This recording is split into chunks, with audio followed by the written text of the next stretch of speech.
I never thought I'd be the type to find myself in a police interrogation room.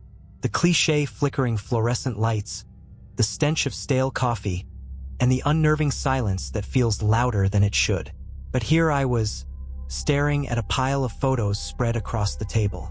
Each one was worse than the last, a gruesome gallery of victims left in grotesque poses, all from the past 6 months. The killer had a knack for theatrics, and the media had dubbed him the Mirror Man. Why? Because every scene was accompanied by a cracked mirror with one chilling message scratched into the glass. You saw this coming. Detective Alan Hargrove, a man with sharp eyes and a permanent scowl, leaned forward, his voice low and heavy. "Nathan, do you believe in coincidences?" I shook my head, my throat dry. He tossed a final photo onto the table. It was of my house. The photo was a black and white snapshot, grainy but unmistakable. My 2-story house stood under the pale glow of the street lamp at the corner of Wickham Lane. There was nothing particularly odd about the picture, until I noticed the second-floor window. My bedroom window, a silhouette. It wasn't me. Detective Hargrove didn't wait for me to process. He slapped another picture down. This one was zoomed in, taken moments later. The shadow in the window now had shape. A man, tall and angular, his face obscured by what looked like a cracked mask. The jagged edges of the mask reflected the faint light, his body blending into the darkness like a phantom. "When was this taken?" I stammered.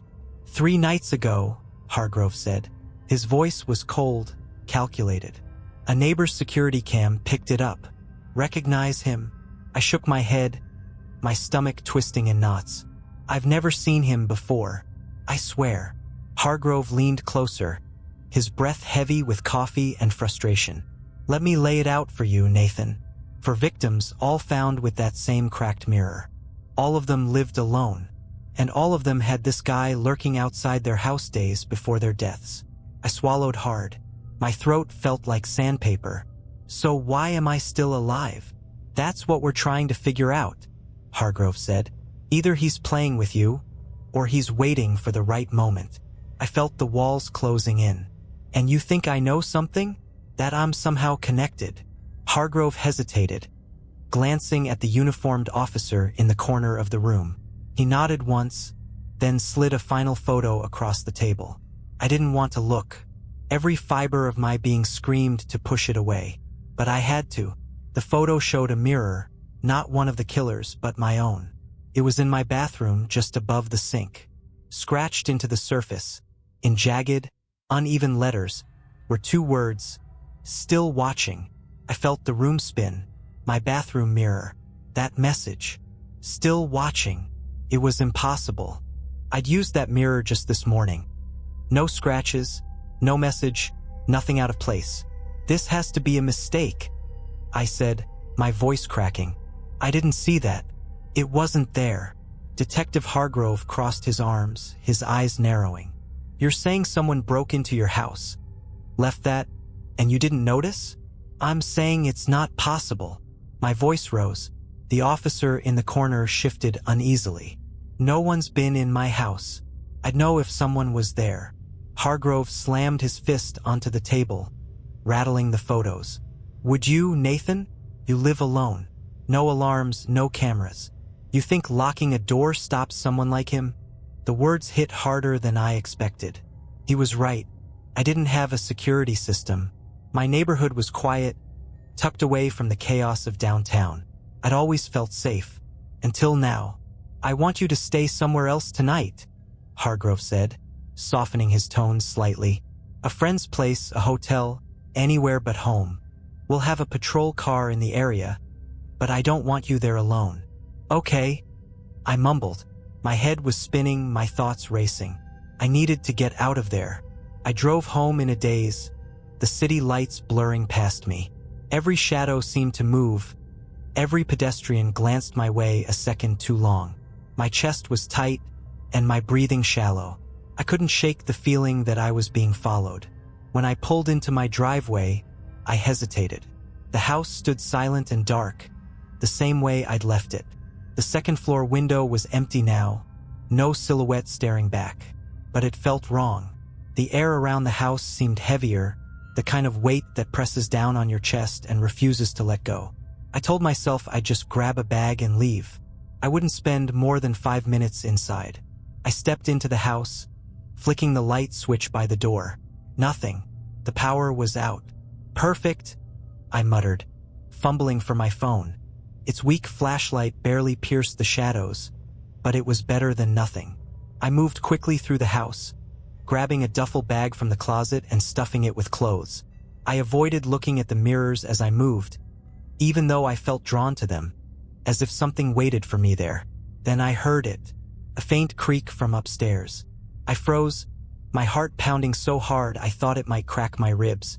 It was probably nothing. The house settling, a breeze through an open window, but I couldn't ignore it. I crept to the bottom of the stairs, my phone shaking in my hand. "Hello." My voice sounded small, pathetic. Another creak, louder this time, came from my bedroom. I wanted to run. Every instinct screamed at me to get out, but I couldn't leave without knowing. I climbed the stairs slowly, each step an eternity. The hallway stretched before me, the door to my bedroom half open. Light spilled out, faint and flickering, like a dying candle. My hand reached for the door, trembling. Pushed it open. The cracked mirror on my wall reflected the entire room, but my reflection wasn't alone. Behind me, a man in a shattered mask stood motionless, his face inches from mine. The words "still watching" seared into my mind. I shoved the photo back across the table like it was burning me. My voice cracked when I spoke. "This has to be some sick joke. I didn't see that on my mirror. When was this taken?" Detective Hargrove didn't flinch. "Yesterday. One of our techs was monitoring your house after we got the neighbor's footage. This is from the body cam of the officer we sent in to investigate. You didn't notice anything? No signs of a break-in?" "No," I shouted, louder than I intended. My pulse was a jackhammer in my chest. "I haven't touched that mirror in weeks." Hargrove sat back, his eyes narrowing. "All right, then let's test something. We're going to your house." 2 hours later, I was standing in my own driveway, flanked by Hargrove and 2 officers. The night was unnervingly quiet. Even the occasional hum of passing cars felt muted, as if the entire block was holding its breath. The house felt off. I couldn't explain it, but there was an unfamiliar weight in the air, like the walls themselves were leaning in to listen. "Let's check the bathroom," Hargrove said, motioning me inside. The 3 of us moved cautiously, the officers' flashlights cutting through the darkness. I led the way, trying to ignore the eerie silence that clung to every step. The floor creaked beneath my weight, and I couldn't help but feel like I was walking into a trap. When we reached the bathroom, Hargrove nodded for me to open the door. My hand trembled as I turned the knob. The light flickered on, revealing a room that should have been comforting in its familiarity. But all I could focus on was the mirror. It was spotless. No scratches. No messages. I said, relief flooding my chest. "See? There's nothing here. It's just a mistake or..." Hargrove cut me off. "Check the back." "The back?" He motioned for one of the officers to help. They carefully removed the mirror from the wall and turned it around. My breath hitched. The words "still watching" were etched into the back of the glass, deep and jagged, like someone had carved it with a shard of metal. "Jesus," one of the officers whispered. "It's real." My knees felt weak. How? How would they even get in here without me noticing? "Good question," Hargrove muttered, his jaw tight. He nodded at the officers. "Sweep the house. Every room, every corner. Let's make sure he's not still here." The officers moved quickly, clearing the house room by room. I stayed in the living room with Hargrove, my nerves fraying with every creak and groan of the old floorboards. My thoughts spiraled. How long had this psycho been in my house? Was he still watching now? A loud crash from upstairs snapped me out of my trance. Hargrove and I bolted up the stairs, his hand already on his holstered gun. One of the officers stood in my bedroom, pale and wide-eyed, pointing his flashlight at the closet. "What is it?" Hargrove demanded. The officer swallowed hard and stepped aside. Inside the closet, scrawled all over the walls in what looked like soot or ash, were dozens of messages. "He sees you. You can't hide. Still watching." In the middle of it all, one message stood out, larger and messier than the rest. "Check the attic." The words "check the attic" sent a chill straight down my spine. I shook my head. "No, absolutely not. There's no way I'm going up there." Hargrove didn't argue. He motioned for the two officers to take the lead, his hand resting on his holstered gun. "Stay close to me," he told me, his tone leaving no room for debate. We made our way down the hall to the attic hatch. One of the officers unfolded a stepladder and climbed up, flashlight in one hand and his other hand gripping the edge of the opening. The air felt heavy, as if the house itself was holding its breath. "See anything?" Hargrove called up. The officer's voice was tight. "It's a mess. Looks like someone's been staying up here. There's bedding, food wrappers, a lantern." "I'm going in." The second officer followed, hoisting himself into the darkness. Hargrove and I waited below, the seconds stretching into what felt like hours. Then came a sound that made my blood run cold. A soft, muffled thump, followed by a low, rasping noise. "Detective!" One of the officers shouted, his voice trembling. "We've got..." His words cut off with a gurgled scream. Hargrove didn't hesitate. He climbed the ladder in one fluid motion, gun drawn. I stood frozen, torn between fleeing the house and following him. Before I could decide, a deafening gunshot echoed from the attic, followed by a sickening crash. Couldn't breathe. My legs moved on autopilot, carrying me up the ladder despite every instinct screaming at me to run. The attic was dimly lit by the flickering beam of a fallen flashlight. The two officers were sprawled on the floor, unconscious or worse. Hargrove stood over them, his gun aimed at the far corner of the attic. And that's when I saw him. The figure from the photo, the mirror man, stood crouched in the shadows. His cracked mask reflected the weak light, and his lanky frame seemed to shift unnaturally, like he was made of something not entirely human. "Don't move," Hargrove barked, his voice steady despite the terror in the room. The mirror man didn't flinch. Instead, he tilted his head, the jagged edges of his mask catching the light. Then, in a voice that was hollow and distorted, like it was coming from inside a broken speaker, he whispered, "You can't stop what's already begun." Before Hargrove could react, the figure leapt forward, faster than anything I'd ever seen. He collided with the detective, sending them both crashing through the thin attic floor and into the room below. The sound of splintering wood and shattering glass was deafening. I scrambled to the edge of the hole and peered down. Hargrove lay motionless, surrounded by debris, but the mirror man was gone. I stared at the wreckage below, my pulse hammering in my ears. Hargrove wasn't moving. "Detective!" I shouted, my voice cracking. No response. My instincts screamed at me to get out, but something darker, curiosity perhaps, rooted me in place. I climbed down the attic ladder as quickly as I could, my legs trembling with every step. The house was deathly silent, save for the faint creaking of the floorboards beneath me. When I reached the room, I saw Hargrove groaning, trying to push himself up from the debris. Relief washed over me. "You're alive?" I muttered, helping him to his feet. Where is he?" Hargrove rasped, his hand clutching his side. I scanned the room. The mirror man had vanished. No footprints in the dust, no signs of where he'd gone. It was as if he had melted into the shadows themselves.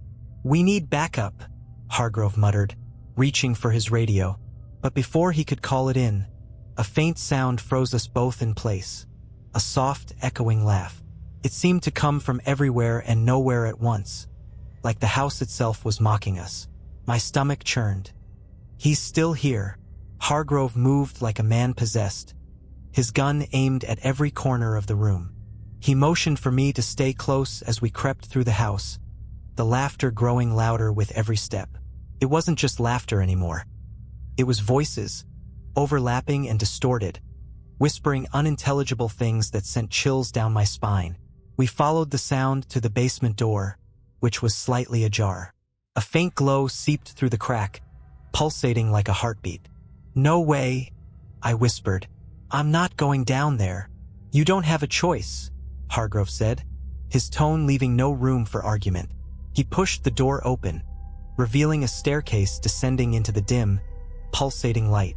The air smelled of damp earth and something metallic, like blood. Step by step, we descended into the basement. The glow grew stronger, bathing the walls in an eerie, unnatural light. As we reached the bottom, I saw the source of the illumination. A cracked mirror, large and jagged, leaning against the far wall. The surface of the mirror shimmered like liquid, and within it, I saw shapes moving. Faces, hands, bodies pressed against the glass as if trying to escape. The whispers were louder now, coming from the mirror itself, a cacophony of anguish and malice. "What the hell is this?" I asked, my voice barely a whisper. Hargrove didn't answer. He was fixated on the mirror, his face pale. And then, to my horror, I saw something familiar among the shifting forms. A reflection of me, staring back with cold, dead eyes. "No," I muttered, backing away. "That's not me." The reflection tilted its head, mimicking the mirror man's eerie posture. Then it smiled, a grotesque, jagged grin that stretched far too wide. Before I could react, the mirror began to hum, a deep, vibrating sound that made the ground tremble. The shapes within the glass started clawing at its surface, their hands stretching out, breaking through the barrier between their world and ours. "Run!" Hargrove shouted, grabbing my arm and pulling me toward the stairs. But it was too late. A hand shot out of the mirror, grabbing my ankle with an icy grip. I screamed, kicking at it desperately as it tried to drag me closer to the glowing surface.